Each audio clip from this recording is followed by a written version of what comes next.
Today's Wednesday, October 21st, 2015, and you're tuned into the Elevator Radio Show. The Elevator Radio Show is a proud supporter of the Elevator Escalator Safety Foundation.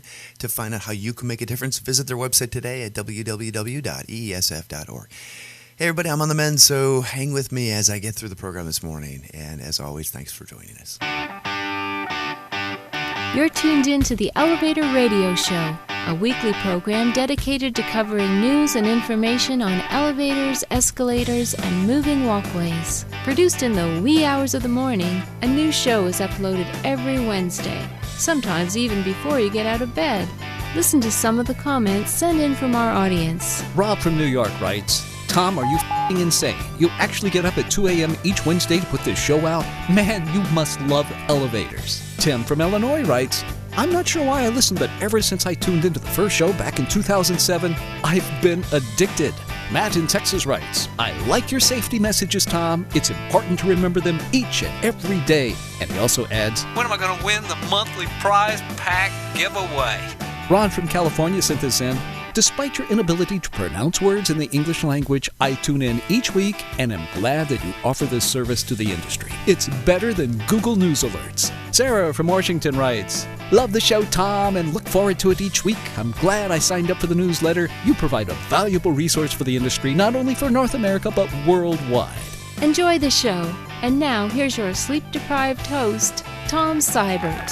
Thank you, everybody. Yes, it is great to be here. Well, actually, it's not really great to be here because it is coming up on about 5 o'clock right now. And last week, as you may have read on the post or the Facebook page, I was definitely sick. Not calling in whatsoever. I did come to work, although I should not have. It was one of those. It was one of those deals where, you know, I'm one of those people at work where, you know, you just get what you got to get done. And I had somebody come into my office, and my desk was just piled with paperwork, and she said, hey, why don't you go home? You're sick. And I'm like, you know why? And I was just mad. I'm like, because nobody's going to do this work, you know? It's going to be waiting for me when I get back. So anyway, yeah, long week last week. Ended up becoming a sinus infection. Got some antibiotics on board, which did help, did knock it down a level, but it's still there, unfortunately, and I'm just really tired. Anybody have any secrets to how you stay energized each day? Probably doesn't help to come in every Wednesday morning at 2 o'clock and get about 3 hours of sleep or 4 hours of sleep that night to do that. But anyway, if you got any magic cures or magic potions or coffees or teas or homeopathic stuff you would recommend in terms of getting a little bit more energy each day, I'd appreciate that.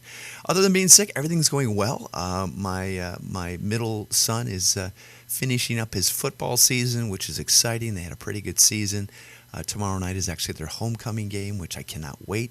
But what that means is that I get my Saturdays back, which is not a bad thing. It's just a good thing to get those Saturdays back. And then my 8th grader, his football season ends in a couple of weeks, and then I'll get my Sundays back. So looking forward to that. Not unfortunately, I should say. The next sport they're moving into is volleyball, which is equally as busy.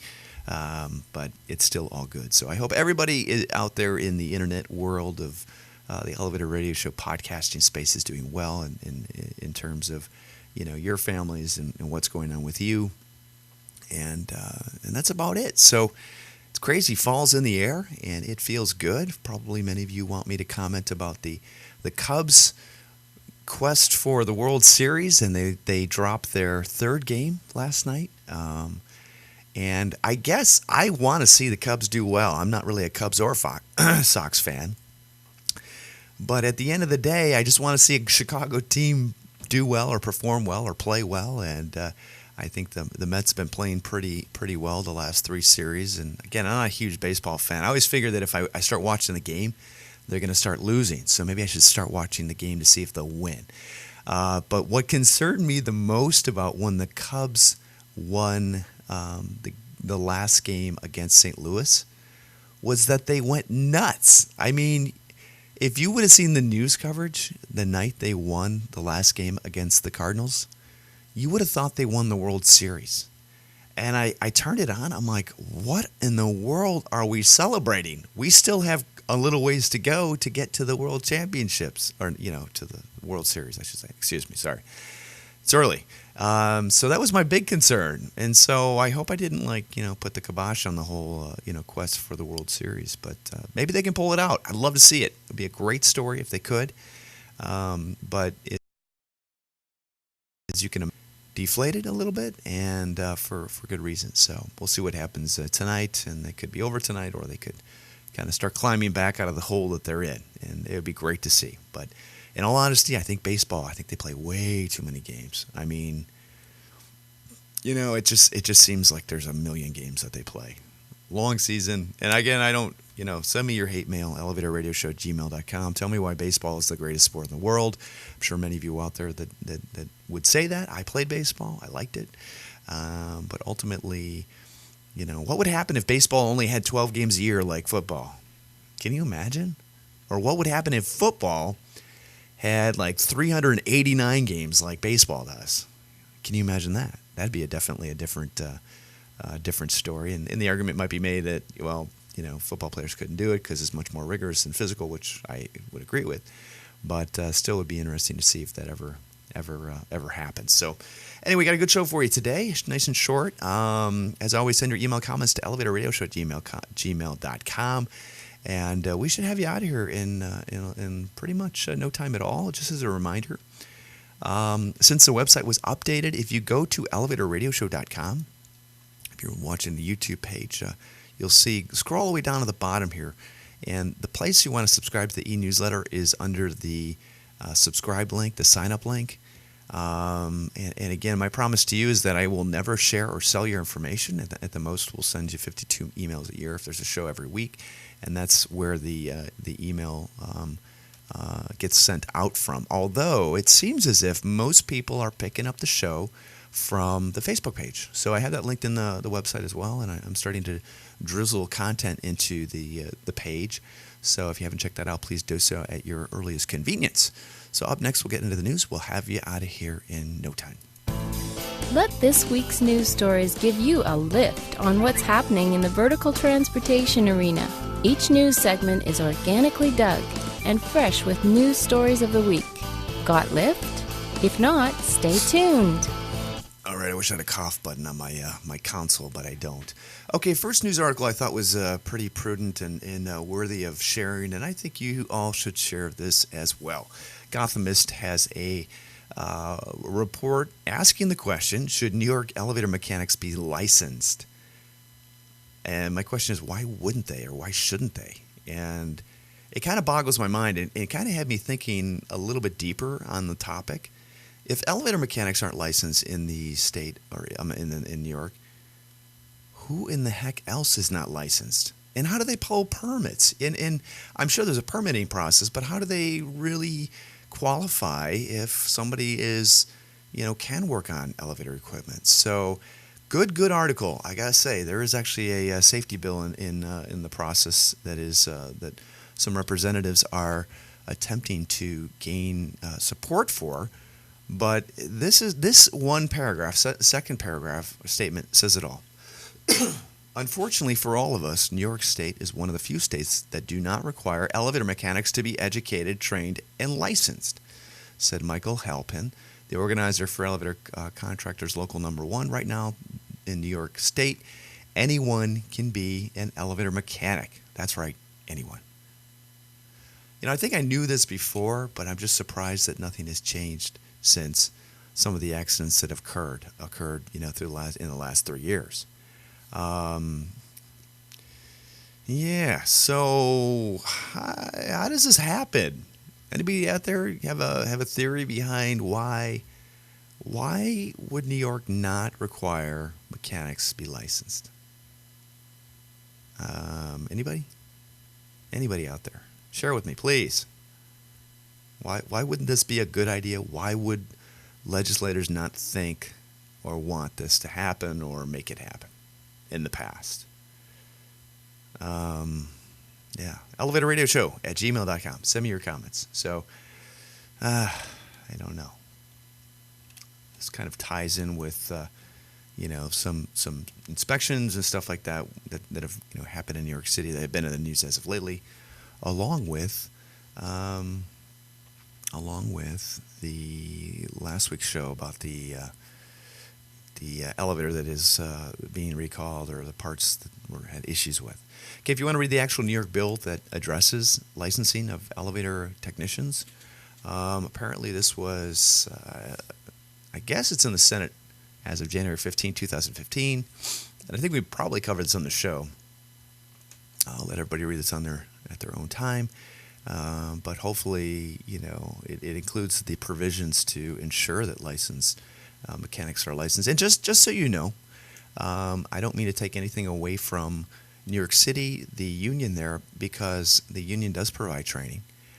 However, the ongoing training that is required by most states like this, the state of Illinois, which requires 0.8 U continuing education units per year to be licensed, maybe even more than that, really is one of those deals where it just makes sense. So hopefully the provisions in there definitely take that into consideration and accommodate it at the same time. So it's not as if you've got the guy putting siding on the elevator, on a house, or putting a roof on a house is fixing an elevator. That's I hope that's not happening. I would think it's not happening, but ultimately, how do you as a building owner? New York City, let me just take a step back. New York City is a tough market. It is really a tough market to do business in. I feel for anybody who's in New York City. And, it's a tough market. So as a building owner, I'm sure that, your number one priority is really just getting the lowest possible price, no matter what. Next one would probably be making sure they know what they're doing, and so on and so on. So anyway, just crazy. So not taking anything away from the union in New York, who does the training at this time for those that are in the union. But I know there's an electrical union that works on elevators. So yeah, there's something that definitely has to be done there, and I'm shocked that it hasn't happened, before. Okay, next post is actually a YouTube that kind of loaded up after this article, and which I thought was pretty interesting. We did cover the article back in 2010. This is an old video, but it's a video that the Daily News covered where they show thousands of people signing up to get 750 applications for an elevator union apprenticeship. It's not for one position, but it's for that many. So it goes to show you, just how much people, want to be part of this industry. And, in New York City, union is the place that they get trained. So, yeah, it's amazing. It really is amazing. So you can watch that video. Again, we covered that on a previous show, but still worthy of watching, if nothing else, just out of amazement.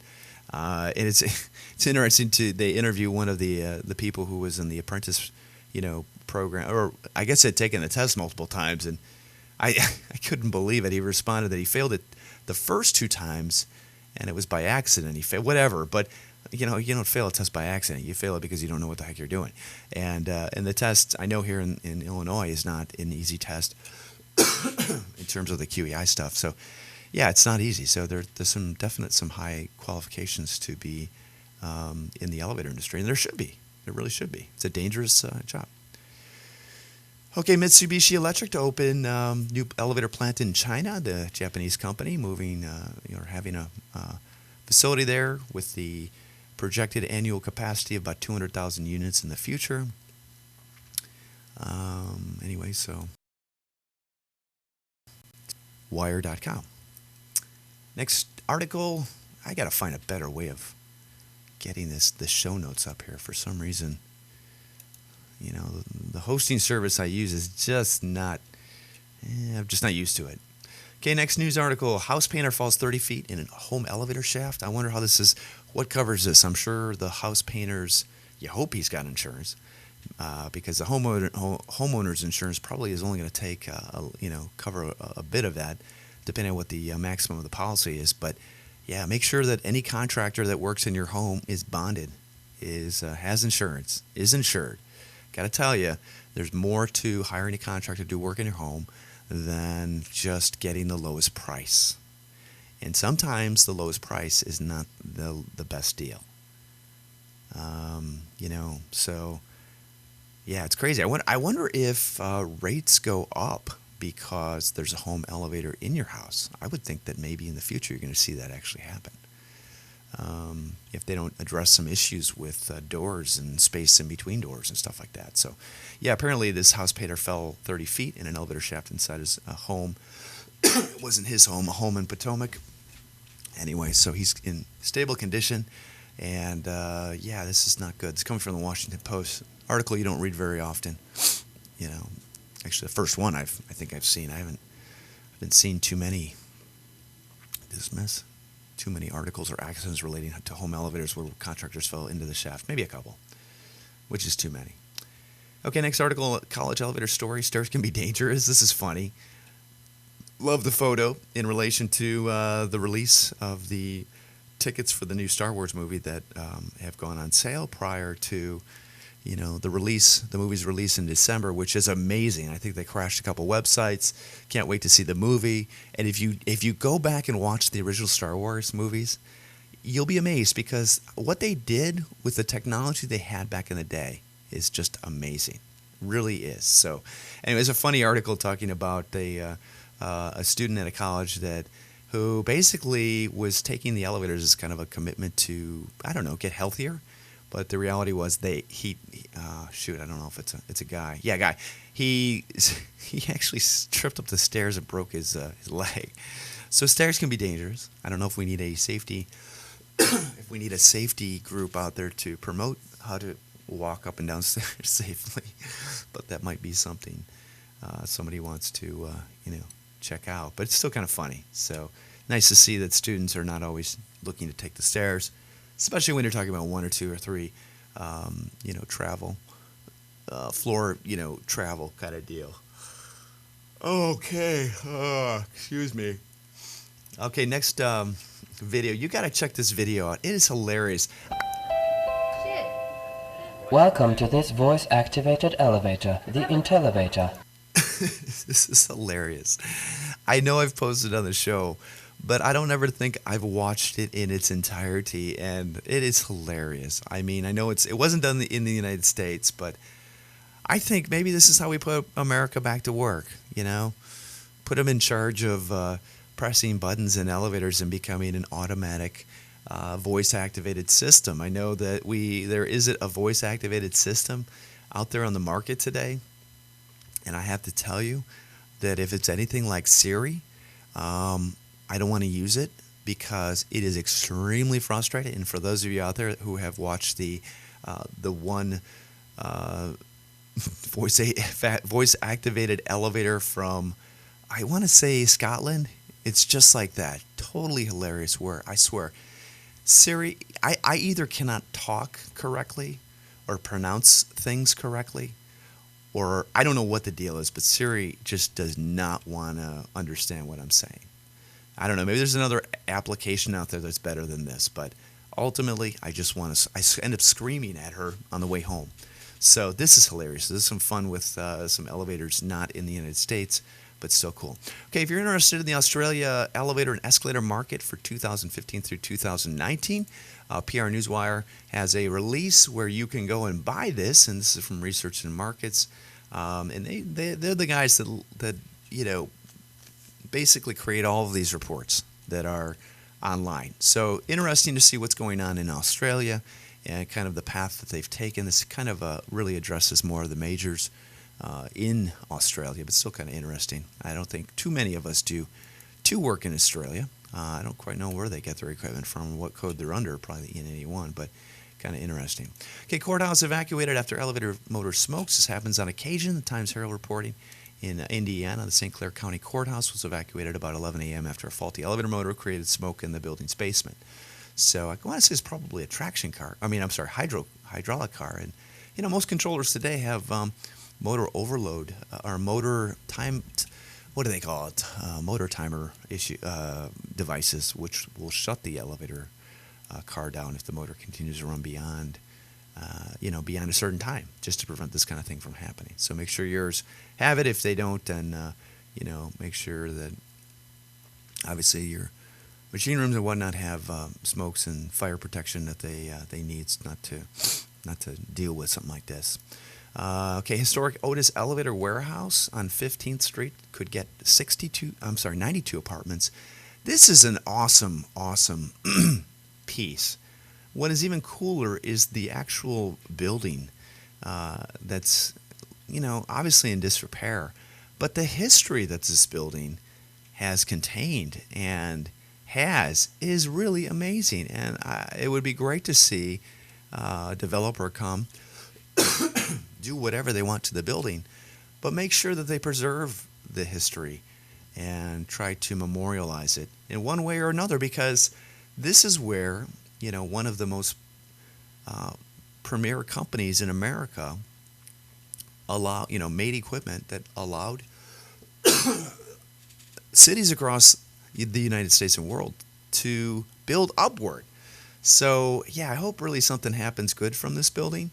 But yeah, it's pretty cool. I didn't realize that the building had been previously owned by the Ricketts family, who is also the Cubs owner and has more money than most of us.